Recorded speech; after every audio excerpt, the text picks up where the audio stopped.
needs Wesley to go a bit wrong in the next 3 or 4 moves in order to stand a chance. Maybe not kick back the white pieces to the kind of worst squares right now. Difficult. Wesley is one of the best defenders in the world, right? He is also, we talk about him being a very solid player.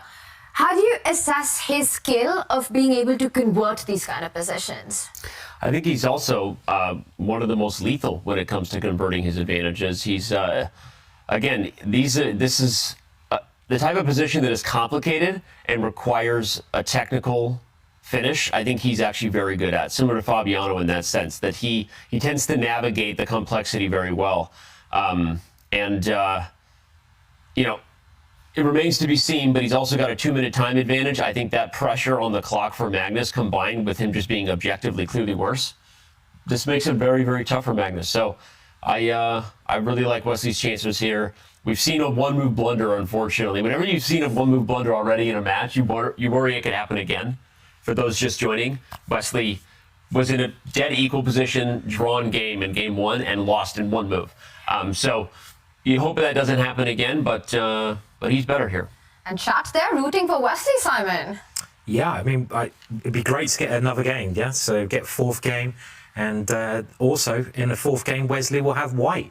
Let's not forget that. And if Wesley wins that one, well, it could be the start of a remarkable comeback. And maybe we shouldn't jump ahead quite yet. But, I mean, just Black's got everything in this position, right? Absolutely everything.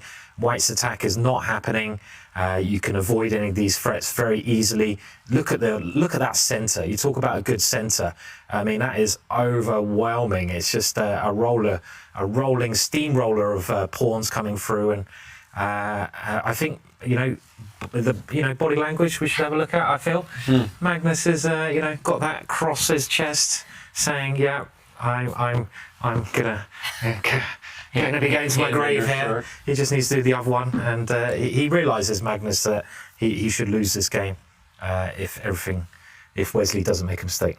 We should probably highlight that the reason Wesley kept the rook on the 6th rank, David, if we want to analyze real quick, is I wonder if on rook f7, if there was a bishop takes g6 idea, more drawing chances. Obviously, you have to trade on e7 first, but I think that there actually was something to that, even if it's not a draw. I think blowing open the king was actually kind of dangerous. So maybe he, or at least wants to keep an eye on that pawn, right? He kept the rook on the 6th rank, which is good instructive chess for the viewers anyway. Prophylaxis. Sometimes you stop your opponent's idea before it's even a reality. So whether that sack was going to happen or not, I think he wants to keep his eye on it. Simon, maybe your prediction will come true. Knight a4 on the board if we see a trade on a4. Guess what's going to happen? Rook take a4. Danny, you called it. You said maybe it would happen as well. Well, it's a little different than we thought. At this point, because Magnus is worse and that center is rolling, but yeah.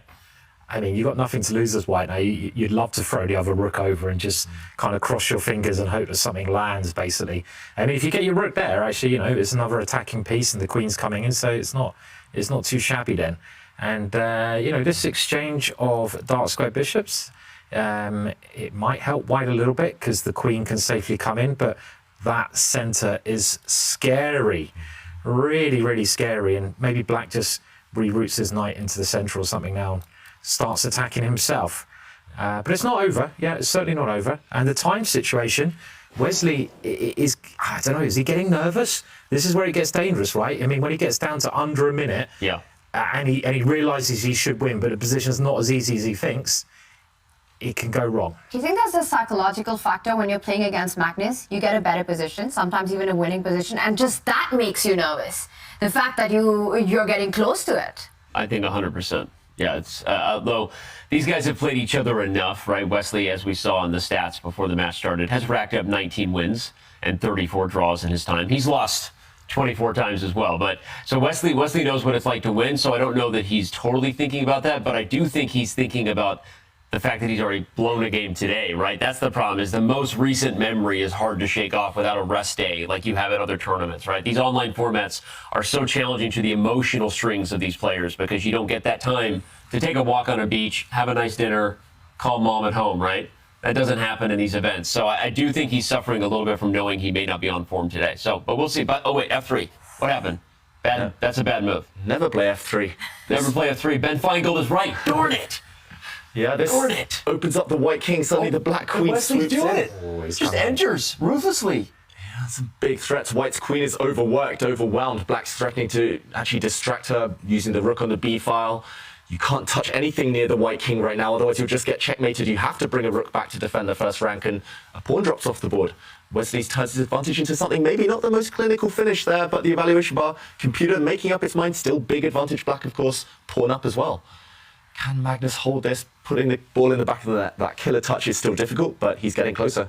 Just Magnus's position with the king, bishop, queen, rook lined up on that first rank, it looks so dangerous for white. Feels like there should be a finish at this moment. Simon, any ideas and why? And can Magnus even retake that pawn? No, I mean, I think he's got to try to move his queen in, but I think, yeah, look at the position. The black queen's entered, black is material up.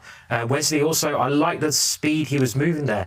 He was playing so confidently, and now maybe the black rook can simply take that pawn, move into the position. So this is going to be critical, but it looks like Wesley's going to get one back here. Magnus with 10 seconds only as well. Yeah, we're going to get a game 4. I'm think pretty so. sure. We don't want to jinx it yet, right? Knock on wood. But by the way, e3 was just like lights out for Wesley instead of playing, because e3 threatened d2 to win a piece and the b2 pawn. Anyway, but he should still be good here. He is now up. What is it? Just a clear pawn, along with White's king kind of being open. But I'm not gonna say it's over yet, because I think it was over if Wesley found e3. I don't know that it's over yet. Magnus is back in the drawing chances chair. And he's got 4 chairs. He's back in the drawing chances chair. It's only a pawn now, isn't it, basically? It's just a pawn. It was more before, and it's just a pawn. I say just a pawn. That should be enough to win, but at this level. But is it going to be enough, David, to win? I've seen Magnus wriggle out of this position so many times. I'm serious. I mean, we don't maybe have time now in the analysis because we're under a minute, but e3 was lights out if we want to quickly show it. So I'm actually not sure anymore at all where we're headed. e3 threatened d2, and the only way to stop losing the piece was to move the queen, and then b2 falls. So this was like lights out, right? And the computer was, okay, maybe not queen d4 there. Whoops. Double attack. But maybe just wait for a moment, just bring bishop in. And Bishop f5, c2, b2, everything's falling. And the point is you didn't give up your biggest asset, which was the protected pass pawn, that e pawn. So this is no longer clear at all. Let's catch up. This is the current position. Still a pawn up for black, but if Magnus gets the queens off somehow, chances. Oh, the bar drops. And 6 seconds for Magnus, 5. Wesley under 30 seconds as well. He's in a must-win situation, but it's getting closer to draw territory now.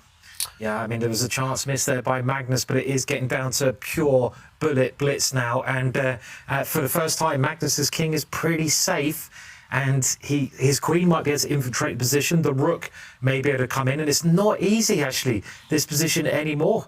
It's just not easy for black. I mean, never write Magnus off is just a lesson I've got to learn more and more in any position. You gotta learn that lesson. I should have learned it over the years by now. But okay, this is looking good, though. The rook is now finding a good way to improve itself. You must stop it coming to g5.